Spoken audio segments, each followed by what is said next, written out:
Welcome to Out of Home Insider, the first podcast for media and marketing executives that connects the relationship between offline attention and driving conversion. My name is Tim Rowe, and for the past 3 years, I've been interviewing guests about their unique experiences in bridging this misunderstood and undervalued opportunity for brands to create alchemy in the real world. And today's episode is the perfect follow-up to last week's conversation about using the metaverse to sell out of home, because today's guest is Eric Kubischta. Eric is the CTO and co-founder of Lucit Technologies, a startup that has solved trafficking digital creative in a way that capitalizes on the best parts of dynamic digital capabilities while giving brands maximal control over being able to blend traditional, guaranteed buying with some of the bells and whistles that make programmatic attractive. We talk about the technology in this episode, and Eric even outlines use cases for agencies and media owners alike, which I think you'll really enjoy. But the parts I want to call out specifically for you are around Eric's unique insight about where internet advertising came from in the mid-90s to where it is today and how that timeline overlays with where out-of-home is now. We talk about the completely underfunded conversation that is feedback and collaboration, and how to create useful feedback loops to actually get what you want. The big idea I asked you to consider last episode was, how do you show something that needs to be felt? And I want to carry that idea over to this conversation because it's an installment in that concept. But I also want to ask you to consider this. How can you be an even better collaborator with your technology partners? How can you commit to providing more direct feedback, like quantity, clarity, so that the technology being built is ultimately what suits your needs? So, without further ado, let's go. Welcome, everybody, to the Out of Home Insider Show, a podcast like no other, hosted by the one and only Tim Rowe. Get ready to have some knowledge dropped on you and to be entertained, because nothing's more valuable than food for your brain. So sit back, relax, we're about to dive in as the best industry podcast is about to begin. Eric Kubischta, thank you so much for being here. We were talking in the lead up that the episode with Gina Gordon, your co-founder over at Lucit, is tracking to be the number one most listened to episode. So if you're hearing this, we got to help Eric out. You got to share this right away. We're going to try to create as much momentum, and then we'll just keep everybody posted online. Eric, thanks so much for being here. Yeah. Thanks for having me.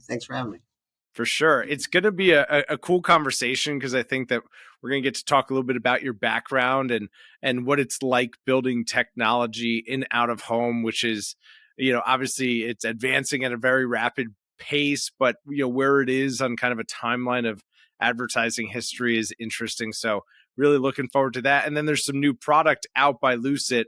But for anyone that doesn't know or didn't hear that episode with Gina, just remind folks, who is Lucit? What do you guys do? So in general, we're a company. We make a software platform called Lucit that is designed to make controlling your billboards easy. That's really, in a nutshell, that's what it's about. We make software that makes it easy for clients, advertisers, the people with the ads on the boards, to control those ads and change them and update them. In lots of different ways, whether that's data feeds or whether that's manual or whether it's with our Instagram-like interface for posting, it's all about making it easy for them to advertise on billboards. Yeah. Easy control in a really, really modern way, and with some cool features. The inventory feeds is something that I know we talked about on the first episode with Gina. And yeah, you guys, I think, are doing some of the really, really cool work inside of the space. But take us back before you and Gina started Lucit. Like, where were you in the world? You weren't doing anything in out of home, I don't think. What were you doing before this? Well, okay, let me see. Well, I mean, if I go back far enough to the 90s. Let's go all the way back to the 90s. Are in again. Let's go back to the 90s. We can go back that far, yeah. So I got my first technology job. I think I was 20 years old. And I went to work for a call center company in Bismarck, North Dakota, called Sykes Enterprises. And at that time, Sykes has since been bought out, but Sykes Enterprises at that time was doing customer support, technical support for clients like Microsoft and Gateway Computer Corporation and things like this. So I got my first job there working, doing tech support for Gateway Computers. And this is like I think it was the summer of 95 is when I started there. It's like a Bryan Adams song. Yeah, I started there when Windows 95 released, like right at the same time Windows 95 released.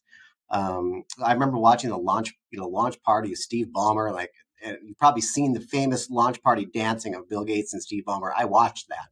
So I think so. It's if I go all the way back to the 90s, I got my start in the tech in the call center business, and I sort of like worked my way up to that company. By the time I left it in 2004, I was a global account manager managing operations in the Philippines and India, and then some in the U.S. as well. We were in Oregon and North Dakota.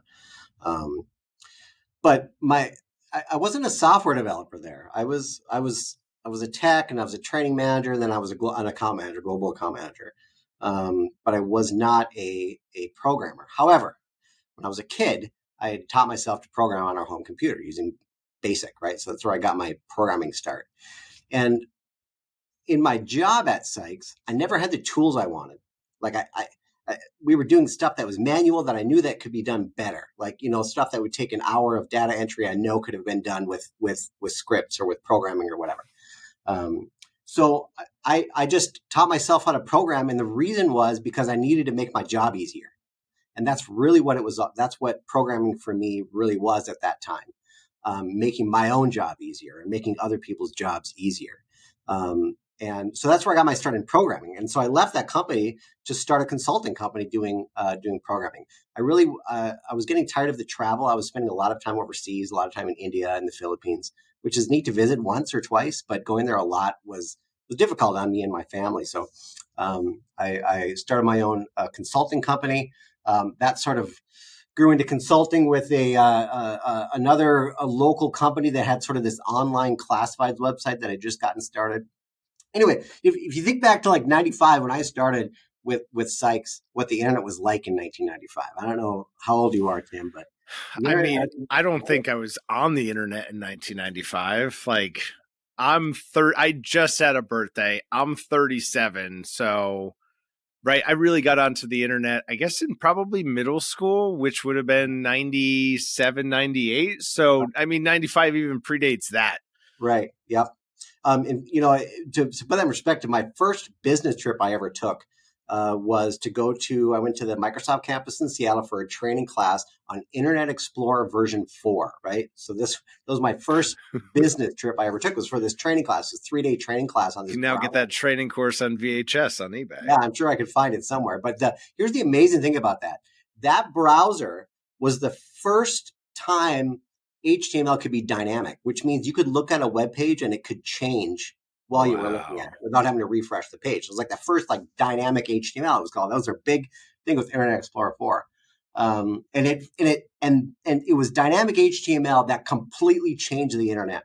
It turned it from just somewhere to maybe see news and pictures to something you could interact with. And it made it alive. Interact with it, all of a sudden it exploded. And it was right after that the .com boom went boom, huge, because all these websites were developing because of all this new technology that allowed them to do that. Now, there was the crash we all heard about, but yeah, so I was like right in the middle of all that. Like I sort of lived through the .com boom and lived through all the tech that was involved in all that. I was a beta tester for Windows 98. Just like all this cool stuff with Microsoft back in the day. So Microsoft was the main account I worked on for most of my time at working at Sykes and working with Microsoft. It was pretty great time. I kind of look back on it like, God, that was cool.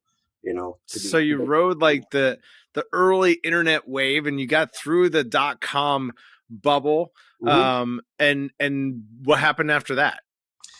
So I left the company in 2004, started a consulting company doing like business app programming, basically for local businesses, not making much money. And then there was a local website in Bismarck, and it was called BizMan Online. And it was like Craigslist, but in Bismarck. So Sweet. Craigslist was kind of new then, and there was this site was just Bismarck's Craigslist. Craigslist never really got. There were tons of them, right? There were classified sites everywhere. Yes. So this little website, and it had, had a decent amount of traffic at that time, and I sort of met up with the guy that owned it, and I sort of looking at stuff, and I'm like, I think we can make more money on this website. That's really what I thought at that time. Like, God, I know that so I made a deal with him. We made a deal. And I essentially worked for BizMan Online from about 2006 until 2019. And that's where I met Gina, because we hired her as a sales exec right out of college in 2009. So that's when I met Wow. Gina. Gina became the director of sales at BizMan Online. I was the technology director there.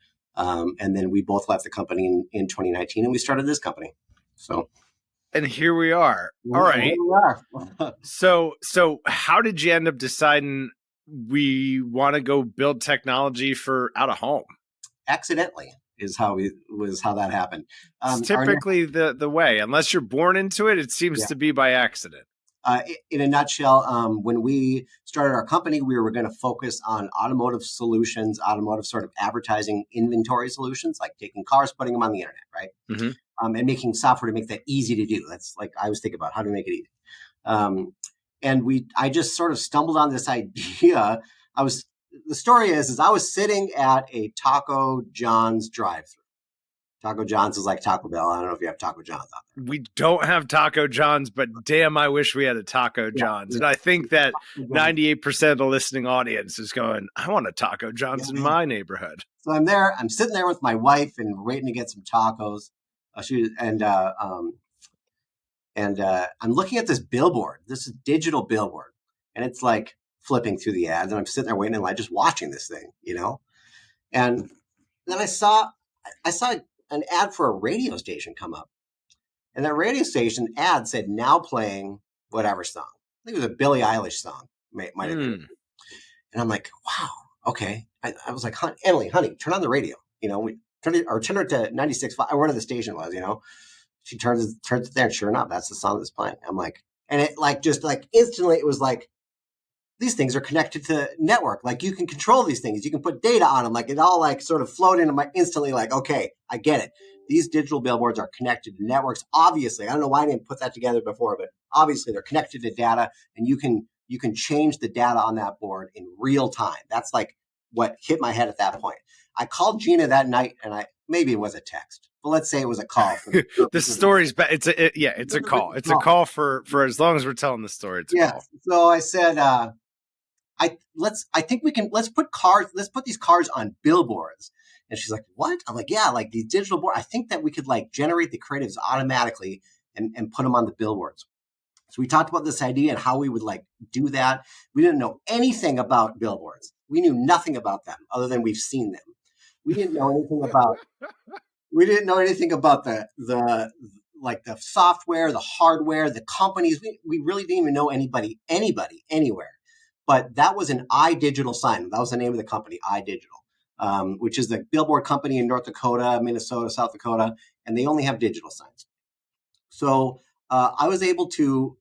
We called somebody there. They thought we wanted to buy billboards, so they're like, yeah, we'll talk to you, because they thought we were trying to buy billboards, and then I was able to pitch this idea to them. And okay, the salesman was like, okay, well, I don't know, let me talk to my boss. And so I was able to get on the phone with the boss and say, I want to see if I can connect an auto dealer to this billboard, their cars, and I really talk through this idea. And I said, and we just want to do this for free, just to see if we can make this work. So we called an auto dealer in town that we knew and said, hey, we want to put your cars on a billboard for 1 week for free. Oh yeah, sure. That sounds cool. And we had already had the software we had started building already was connecting to the inventory system. So we had the data already. What we built then in about a month or two was the tools that converted that data into creatives, right, on templates and stuff. So we connected it all up.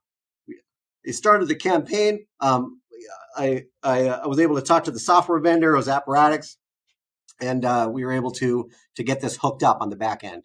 It was really rudimentary, but we got it hooked up. And I drove down Washington Street. I parked there and I looked at the sign and I'm like, there it is. There's my app. There's the app. Oh, and there's the next one. It's a different car. It fucking works. Let's go. It worked, And I thought Gina was in tears almost when we saw that. We thought, yes. It's a huge moment. It was a huge moment. So we proved from a technology standpoint that it worked. But at that point, we had a lot of work to do. because all we had was this back end connection. There was no way to control it, to do anything like normal with it, Okay. So that's when we decided, okay, now it's time to really build this out. It's time to decide what our app is going to look like and build out an app. We got to make it so they can control it. We started really building it out. And then over time, the feature set of the app grew. It became more than an automotive app. It became a creative management app for controlling your billboard creatives. So yeah, it's for auto dealers and and feeds, and it's for real estate and whatever. But it's really for anybody that wants to be in charge of their own creatives on that billboard. And it's not necessarily programmatic. It can just be with the contract you have with your out of home company. I mean, it doesn't matter. All we provide is the creatives. So that's where that's how it got started. Was that.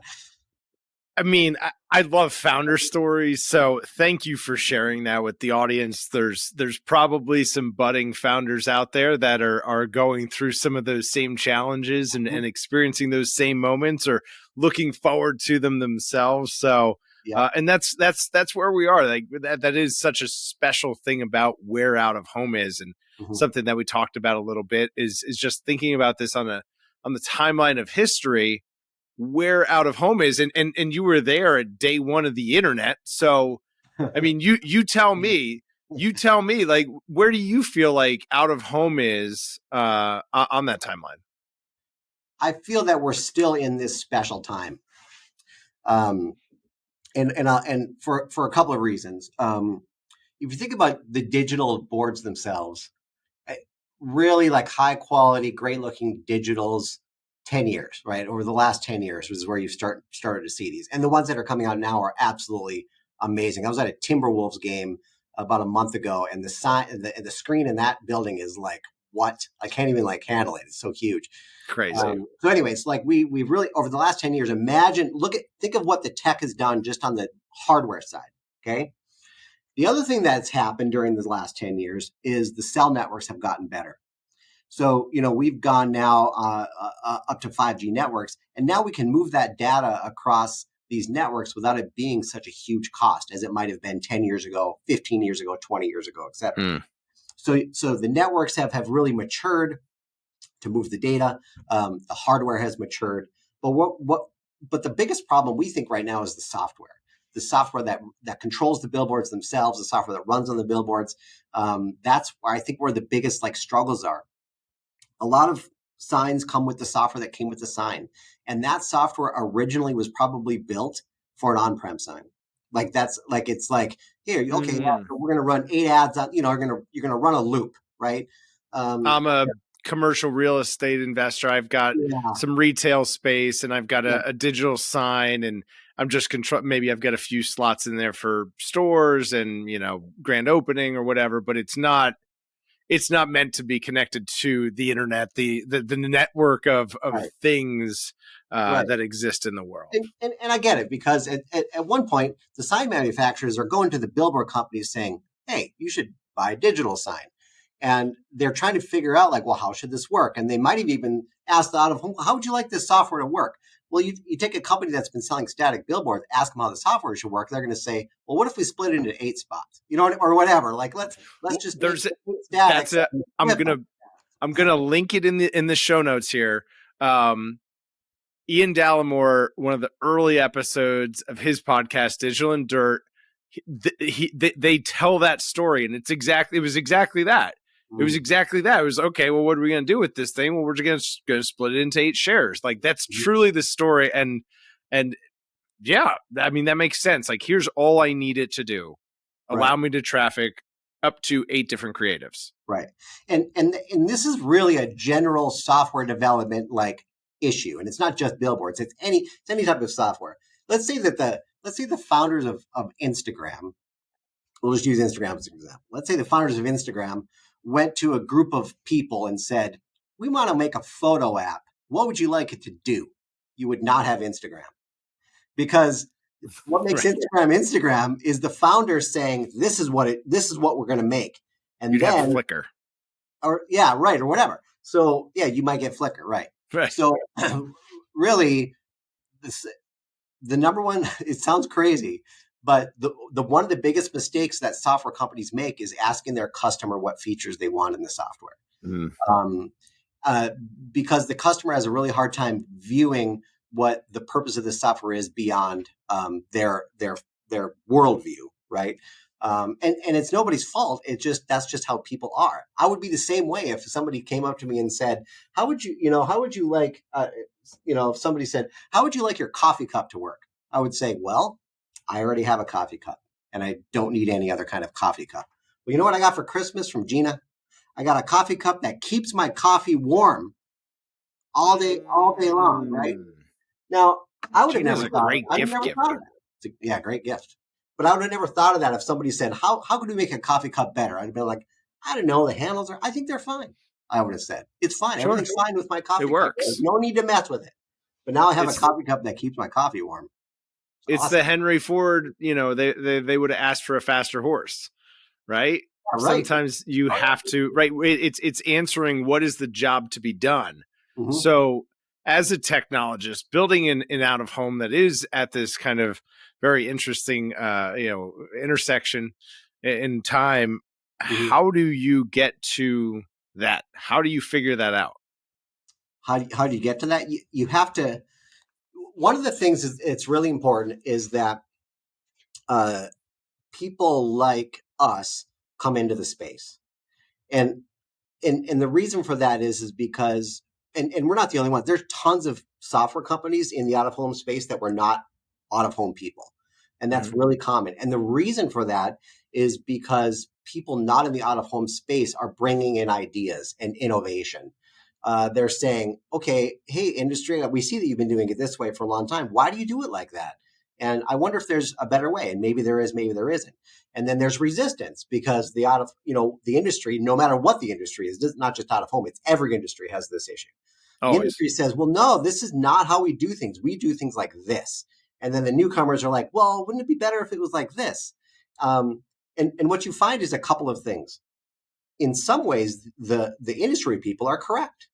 And the newcomers coming in and they're saying, this is how you should do it, but they don't have the full picture, right? So the newcomers maybe have a great idea, but they might be not good at implementing, and they might not be good at seeing how their idea really impacts that industry as a whole, and what the good is and what the bad is, and how to navigate all of that.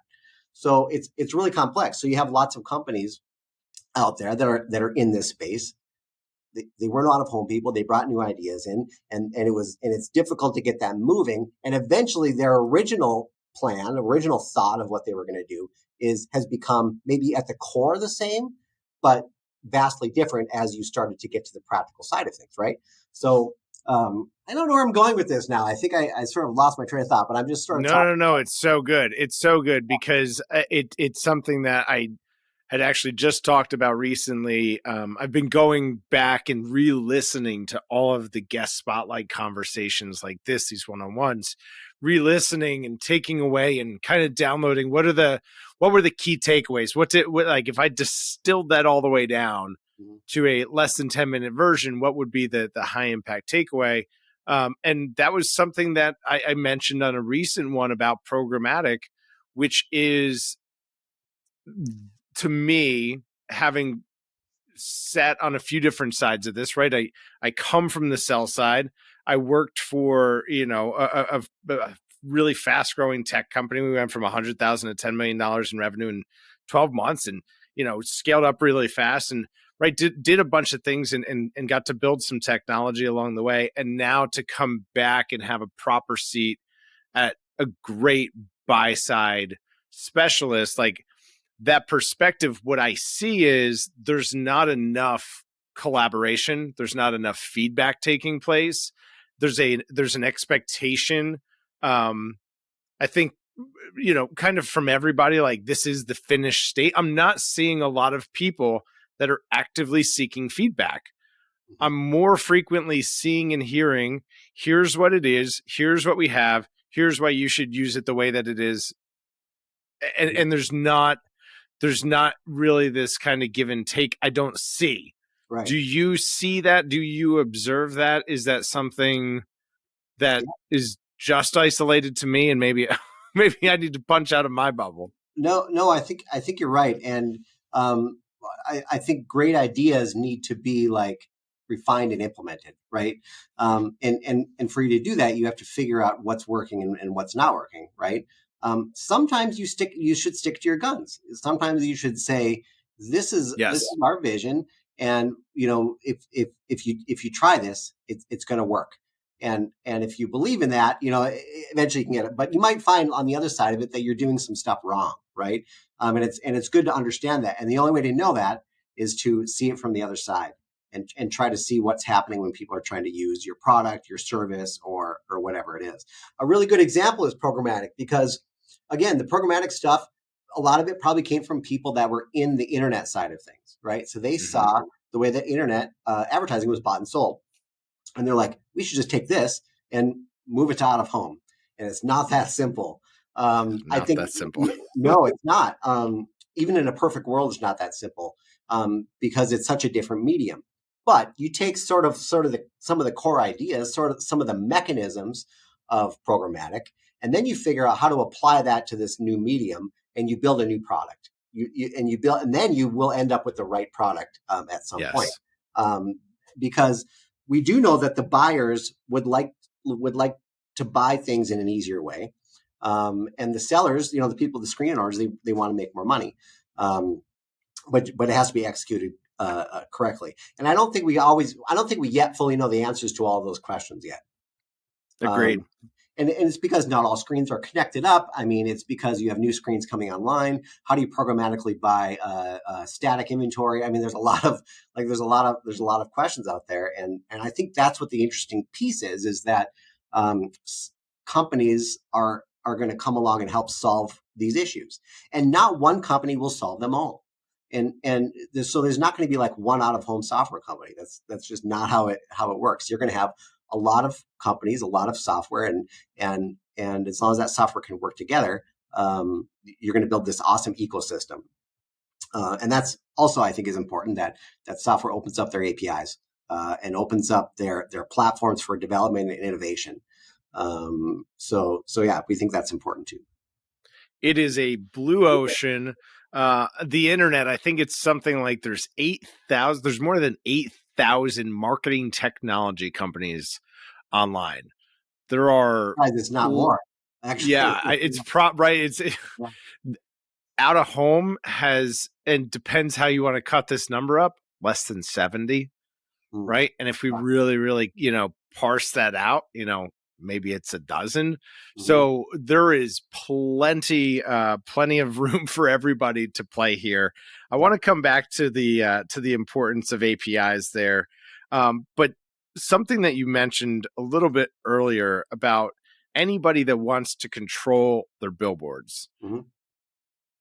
Can we break into that a little bit more? Like I'm sitting over here representing a little bit of the buy side in this question of, all right, I've got lots and lots of digital bulletins that I'm buying. And one of the challenges is trafficking creative, making sure that it's live, right? Some of these things, is this something that would solve for that for me, or is this just for media owners and sellers?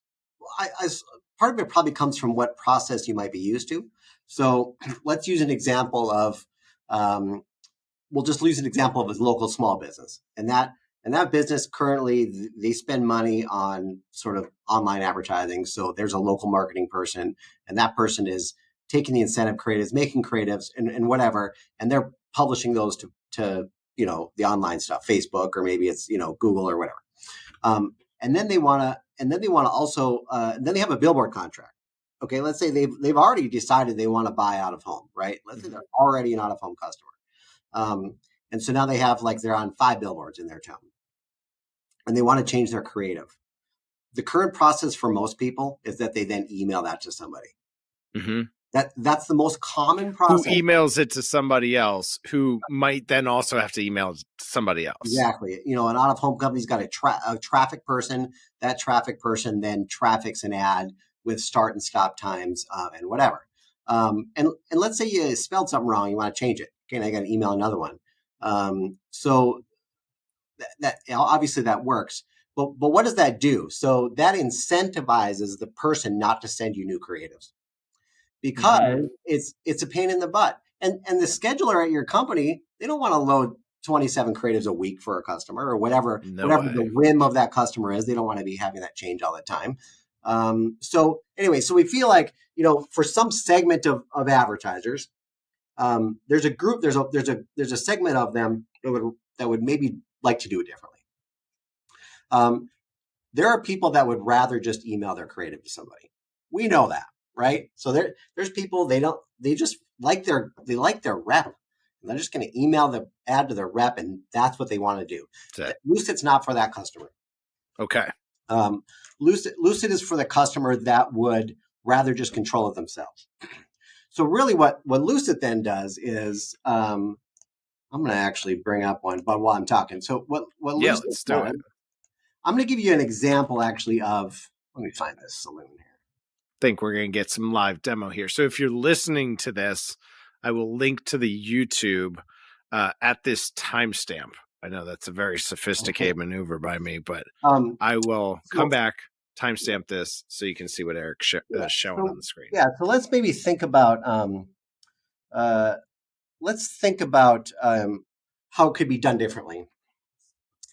So that same company, you have an ad contract with your out-of-home company, and that ad contract has a start date and an end date, right? It starts on February 1st. You bought 3 months, and you're going to be on there for the next 3 months. Mm-hmm. What would be ideal for an advertiser that's already used to controlling their creatives is that the out-of-home company just sets the parameters of that contract to say, hey, your contract is from this date to this date, and now here you use this app, and you just put your creatives in there, and whatever you're putting in there and whatever you do is going to run during this time frame. Heck That would yeah! simplify the process for everybody, right? Because it would simplify the process for the scheduler. The scheduler just sets the parameters of the contract, doesn't have to worry about creatives. Mm-hmm. The sales rep has sold the location, sold them on the idea of out of home, sold them on the traffic that's surrounding billboards, whatever. So they've sold them on the idea. And now they don't have to message or manage creative anymore for this client that already wants to manage their own creative anyway, So what you get when you do that, I'm going to share my screen. I'm going to just show you this one sort of example I like to use. This is a pretty good example. So if you can see my screen here. We can see your screen. It's a bar. This is like a bar, and they have, food and drink and events at this bar. Mm-hmm. And if you look, they are updating and adding in ads whenever they want to. So look at these different ads. So this is when they posted these ads, the 4th, the 1st, January. And what are we looking at right here? What viewer is this? As if I'm the bar, the screen that I'm looking at right now? This is sort of a public feed of their page. I just wanted to show like what the creatives look like kind of in a stream. That's what this is. Got it. So this is actually combining a couple things. Our system actually renders the ads for that customer on the billboard. That's what our Lucit XR product is. So this customer, not only do they post their ad, but then they can see what it looks like in real life. And this is a Signbird drone shot that was taken this winter. Actually, you can tell it was winter. Shout out Signbird. The point I'm trying to make. Great reason to have Signbird, so then you can have really cool tools like this that make your stuff look awesome. Yep. So the point I'm trying to make is that this advertiser is changing all these creatives. The owner of this sign doesn't have to do any work. The owner of the sign sold the contract, is getting the money, and no longer has to do any work. Which creates so much, as the customer, like the intrinsic value that having control over this creates. Now I can do, you just scrolled through, I don't know, a half dozen different creatives. Yeah. And they may have some that aren't on there anymore, right? So, and ultimately, me as the bar and restaurant owner, that's what I would. If you sat down and asked me, what would you love to do with your billboard? The answer would probably sound like promote all the events I have going on here, so people come here and spend money. Mm-hmm. And they're able to do this. So the bar restaurant owner is controlling the billboard from an app on their phone. Yep, exactly. Well, you might be using his desktop. You can use your desktop too. Nice flex there. We can do desktop and we can do the mobile app. This is the desktop view you're looking at here. And one of the things I liked about this too is like the analytics, and it's just like it's proof of play in real time, not 28 days later in a 17-page PDF report. Exactly. Right. So if it's up, if it's down. Yep. Are you able to set parameters? Like, can I day part different creatives? Are there things like that? Yeah, you can control the dates and times of these creatives. So I won't do it on this live one, but when you're in here, there is an ability to sort of set some of those parameters. Yep, like you might want this creative to stop, at the end of the week. So in fact, he did. He has this scheduled to stop at 9 p.m. on February 12th. It sure does. And he didn't have to Wow. call his rep or the scheduling person at the company to say, can you run this ad and then stop it at 12 p.m.? Right? And this type of control is really, it's funny, right? Because it gets floated around in different conversations. Out of home is like buying Facebook ads. This is the most similar to buying Facebook ads that I've seen in a technological application for out of home, because that's what it is, right? Like it's the ability to control different creatives and to turn them on and turn them off. Targeting, has mostly achieved parity, across the industry, whether you're a Geopath member or you're using some sort of planning tool. And right, like, but this is real control. This is definitely interesting. So how does this tie into Lucid XR? You mentioned it there for a second, but Lucid XR is a brand new thing, and it's like free, and I can use it. Like you sent me that one with the podcast on there. It's Yeah, my computer is being really slow. I think this software, I'll tell you something about the software that you're using for this podcast. It might is it slow down slowing you down? a little bit. But anyway, you can cut that out Oh later. man, That's okay. So if my computer's slow, he that's thinks I know how to edit stuff. So okay, I'm gonna show you two examples of Lucid XR here. So I'm gonna open up, let's see here. Be the easiest way. I'm going to show you what it looks like if you just have never signed in to Lucid before, don't have an account. We're going to go and try it. Let's say that you want to see what your ad is going to look like on a screen, and I'm going to pick one, and we'll see how it looks. So and these are real billboards. Yep. I'm actually going to go to this Try Lucid XR map, which gives me a nice little how-to. But let me we'll skip by this.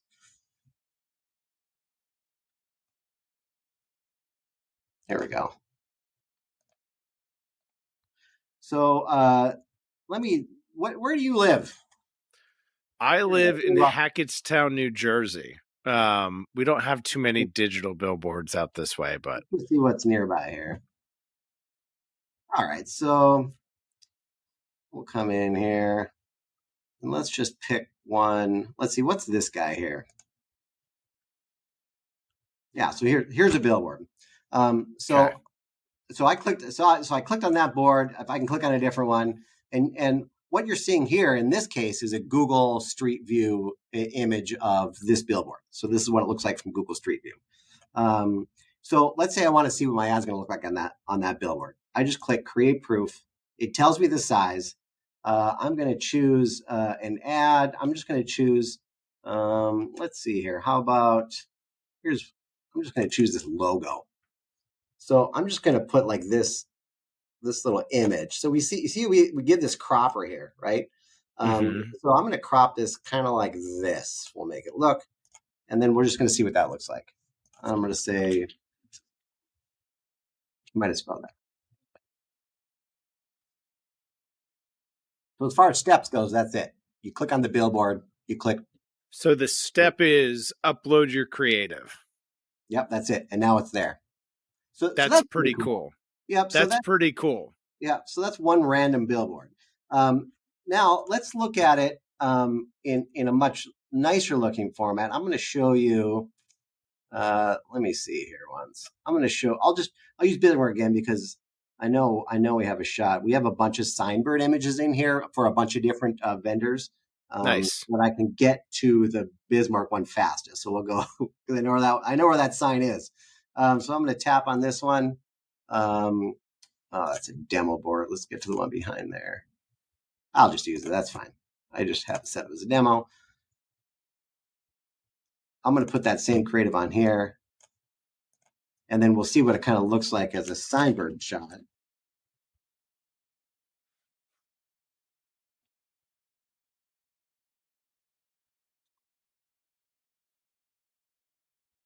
and you can see how much nicer that looks. Awesome. Yeah, how much nicer that looks.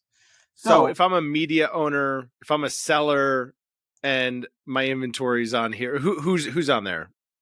There's some bigger quite a few companies on there, right? I don't know how many operators are on there. I think we have about 4,000 or 5,000 billboards altogether. Wow. Okay. Yeah. So either way, there's a great opportunity to mock up creative on actual inventory. So that is applications for everyone. We'll link to that, right? That's a public URL. Anyone can go there and do that. Yep.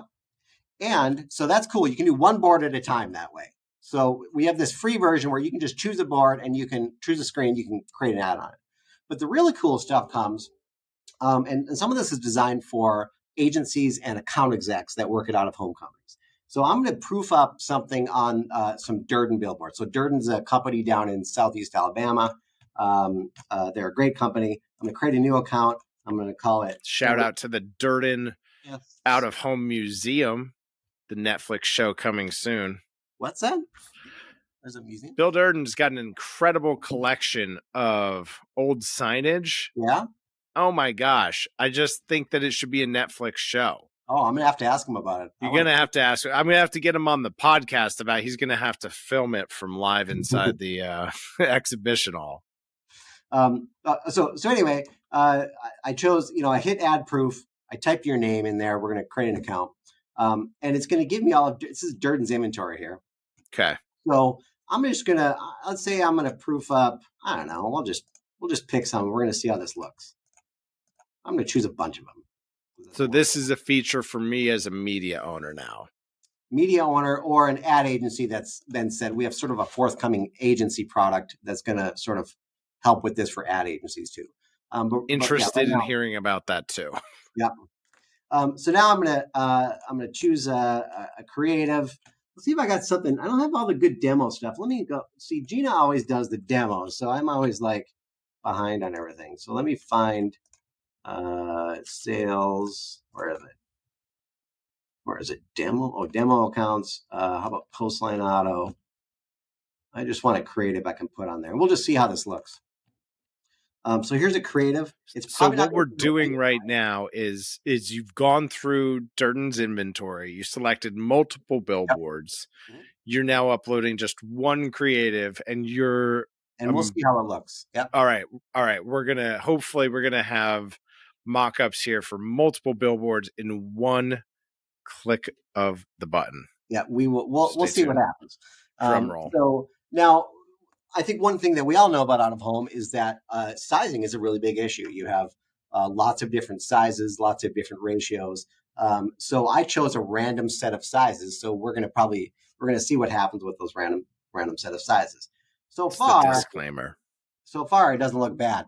Look at that. Looks good so far. Yep. So you can see that on all these different. Now, on some of them, it's a little squished in. But for the purposes of doing a quick demo for a client, you could just take the logo and put it on the billboard and say, "Hey, this is what it's going to look like." And look at that. So we just proof this up. So I made this page, and now I'll hit share, and I'm going to copy that link, and I'll email it to you. So now you're taking that mock-up experience, and me, the client, you're going to just send that over, and I can look at my mocked up creative on all of your inventory. And I might come down here and I might say something like, "Tim, we chose these locations because they are right by your." So now I can add some additional info to this proof custom kind of for this specific customer if I want to. The cool thing is now that customer, they can look at it, they can approve it, whatever they want. The cool thing is now when I come in here, this campaign and this account is now already set up in Lucit. Mm-hmm. So let's say that customer says, "Yep, I love it. I want to go." So then all I have to do is, number one, I can click here to link player, and now I can link in this case, Durden uses Blip Player. I can now link the player up to this campaign, and it'll start serving these creatives to that player. So, and then I'm going to come in here and say, "Okay, so I made that proof up for Tim. So I'm going to invite him. Is it Tim dot? What's your email address? T Rowe. Now I'm going to get all sorts of emails. T Rowe. Is it ODN? It is. Agency? It oh is. no. Oh, sorry, Tim. It's okay. If you email me, you just have to reference the podcast and tell me that you shared it with one other person. So now I'm going to make you a user of this account. And what will happen is you're going to get an invite and you can then log in, and now you can start adding your own creatives, because now I've just given you access to control your own creatives. And now everything's. So now I can, my marketing director has it. The, graphics designer has access to it. So it's done. It's off my plate. I'm not having to do this personally. Right. I continue to just believe in Lucit as a company and this technology, because these are the barriers. These are the things that advertisers want to do. These are the things that brands want to do. And you're solving that. And I think that that's important work. We're trying to. And if you think of what we just did there, we really created in just a couple of minutes. We created a campaign. We created a system that your clients can log into. They can get their analytics. Your scheduling guy or gal can schedule that campaign. You don't have to get your graphic designer involved if you don't want to. I mean, a lot of stuff is happening with just a few simple steps, and we think it's cool. So I agree. I think it's cool. Beyond Lucit XR, we just think Lucit XR is a tool we built to help. The reason we built Lucit XR is so your advertisers, when they're using Lucit, can see what their ad's going to look like. And we think that that's really, really important. They can see it. It's real. Yeah. Let's say that you're an agency and you're buying ads, and you live in Milwaukee, and you're buying ads for a customer in Chicago. Don't you want to know what that billboard looks like? Yeah, you do. Yeah. And so does your client. They want to know what these things are going to look like. And not just the billboard, not just like a picture of the billboard with somebody else's ad on it. No, you want to see what your ad's going to look like. And the reason why that's so important is because most people cannot visualize what their content is going to look like somewhere else. Like if you said, look at that billboard, imagine what your logo would look like on there, or your ad. Most people can't do it. They're like, oh yeah, I bet it would be really, really cool. But they really can feel it, but they can't see it. Exactly. So if in 2 seconds you can just create a quick proof with all the screens on it and show it to them, why wouldn't you do that? And in fact, you think that would help you sell that ad. If it's going to help you sell the ad, it's going to help you make guaranteed to sell more ads. You will sell more. Shane Hutton, Tasty Ad, said it. He said spec art sells more ads, and you know what? I think live mockups. It's the same category. It's the same thing. Like put it in front of people. Yeah. And if you think about why spec art, there's a lot of companies that don't do spec art. And do you know why that is? It's because it's a pain in the butt. So why are you having your graphic designers do all this spec art? Just take their logo, put it on a white background in Canva, and put it on a billboard. That'll get you far enough. And now the customer can visualize their logo and, on the billboard itself. Then you can work on creative. But you sell them the location, sell them the idea of their logo being on that billboard, show them what that looks like. Then you can make them mark. You don't have to involve. You don't need the graphic design department. Just put their logo on a billboard. That's 10 times better than saying, imagine what your logo might look like on a billboard. Just put their logo on a billboard. Spec art. Art. That's the key takeaway. You're buying, you're selling real things. You're selling these real billboards. Don't sort of make people imagine them. Because if you're losing customers by trying to hope that they're going to imagine what they're trying to buy. If you were going to buy a couch, would you imagine it and then be like, yeah, I think I'm going to buy this thing that you're describing to me. I sat on it. I put my feet up on the ottoman. Yeah. Yeah.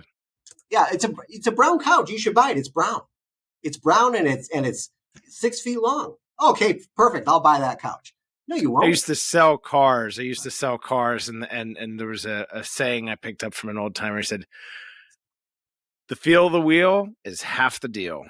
Yeah. And whatever that application is to out of home, it's something like spec art. It's something like live mockups. It's that. I did buy a car once though without driving it. So I wrecked it. I had a car. I wrecked it. It's like this car. There's not a lot of these cars. So I wrecked this car, and I really wanted another one of the exact same car, exact same year. And I wanted the exact same color. And there was only like 7 of these cars for sale in the country. So I found the one, it was a different color, it was white instead of black. I called the rep, the guy at the automotive dealership. I asked him like 4 or 5 questions. And I'm like, okay, I'll take that car. And he's like, wait, what? Don't you want to drive it? I'm like, this is the easiest sale you ever made. What kind of car was it? You can't keep us. What was it?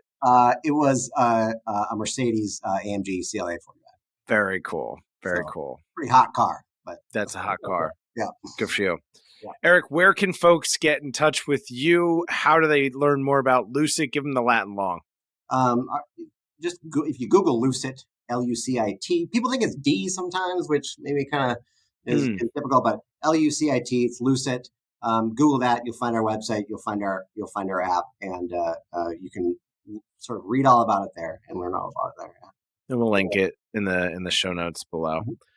It's been a ton of fun. We covered a lot of ground, and I'm glad that we were able to get this all in one place in one conversation and keep pushing great product. Look forward to catching up next time.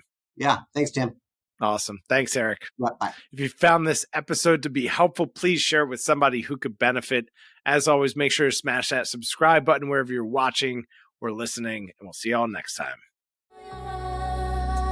Quarter century, I finally came to my senses. I finally got my hand up on the tinted Benz, kid. I see the world clear through my tinted lenses. With the dream and the drive, the possibilities endless. Now print that, send this all the way to Tokyo. Take a trip down south, down to Mexico.